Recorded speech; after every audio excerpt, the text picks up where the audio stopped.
हैं देश के वो बेटे जो फौजी बनने का सपना लेकर एनडीए और आईएमए जैसे टॉप मिलिट्री इंस्टीट्यूट्स में पहुंचे थे, लेकिन अब जिंदगी से जूझ रहे हैं। कभी देश की हिफाजत के लिए ट्रेनिंग ले रहे थे ये कैडेट आज दूसरों पर पूरी तरह निर्भर हैं। कोई बोल नहीं पाता, कोई चल फिर नहीं सकता, किसी को खाना तक खिलाना पड़ता है। 1985 से अब तक करीब 500 ऐसे कैडेट्स मेडिकल वजहों से ट्रेनिंग के दौरान बाहर कर दिए गए। इनमें से ज्यादातर को गंभीर चोटें लगी हैं जो जिंदगी भर का बोझ बन गई। लेकिन इन सब के बावजूद इन्हें ना तो एक्स सर्विस मैन का दर्जा मिलता है और ना ही फौजियों वाली मुफ्त इलाज की सुविधा। बस मिलती है एक 40,000 की मासिक एक्स ग्रेशिया रकम, जबकि अकेले मेडिकल खर्च ही 50,000 से 1 लाख तक पहुंच जाता है।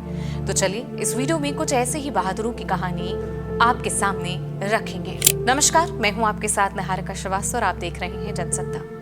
पहले फौजी की बात करें तो उनका नाम है विक्रांत राज, जिनकी उम्र 26 साल है, जो चंडीगढ़ से हैं। उन्होंने एनडीए के जरिए 2016 से 2020 तक भारत की सेवा की। चोट की बात करी तो उनके सिर पर चोट आई, ब्रेन हैमरेज हो गया। मेडिकल खर्च 95 लाख प्रति महीना। एक वक्त कहा जाता था कि ये तो जनरल मटेरियल है, लेकिन बॉक्सिंग और फिर फुटबॉल के दौरान सिर पर चोट से विक्रांत को ब्रेन हैमरेज हुआ और वो 6 महीने कोमा में रहे। आज विक्रांत का चलना फिरना बोलना सब किसी और की मदद से होता है, लेकिन जब टीवी पर फौज की फिल्म चलती है तो आज भी पूछते हैं मैं रॉ कैसे ज्वाइन करूं। अगले फौजी की बात करें तो उनका नाम है शुभम गुप्ता, जो कि 33 साल के हैं, आते हैं भटिंडा पंजाब से। एनडीए के जरिए उन्होंने 2010 से 2014 तक भारत को सेवा दी।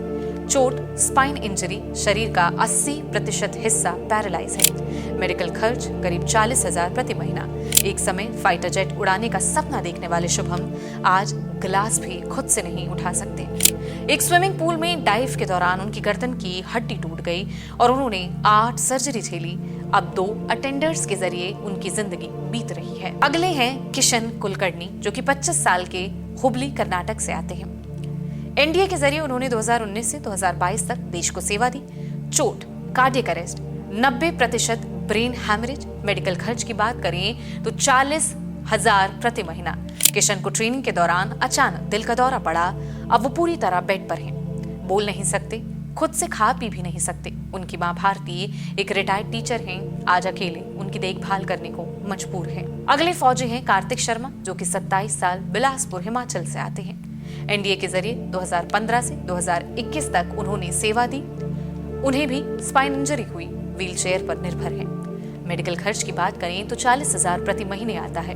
कार्तिक की चोट ट्रेनिंग के दौरान हुई, लेकिन उन्होंने हार नहीं मानी। Para table tennis national level पर खेला, पॉलिटिकल साइंस में मास्टर्स किया और अब एनईटी क्लियर कर सिविल सर्विसेज की तैयारी कर रहे हैं। अगले फौजी हैं हरीश सिंघर, जो कि 40 साल के हैं, रोहतक हरियाणा से आते हैं। आईएमए के जरिए उन्होंने 2006 से 2007 तक भारत को सेवा दी। चोट सिर पर गंभीर चोट लगी थी।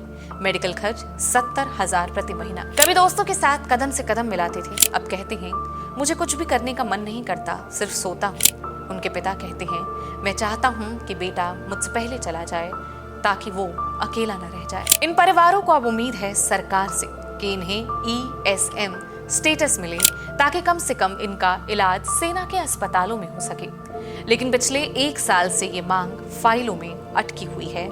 जिसने देश के लिए शरीर और सपना सब खो दिया, क्या वो ESM का हकदार भी नहीं है? विक्रांत की मां सुमन राज का सवाल है और शायद हम सबका भी। आपको ये रिपोर्ट कैसी लगी हमें कमेंट सेक्शन में जरूर बताएं। आप इस पूरी खबर पर क्या सोचते हैं कमेंट सेक्शन में भी लिख सकते हैं। साथ ही देश दुनिया की बाकी खबरों के लिए बने रहे हमारे साथ। नमस्कार।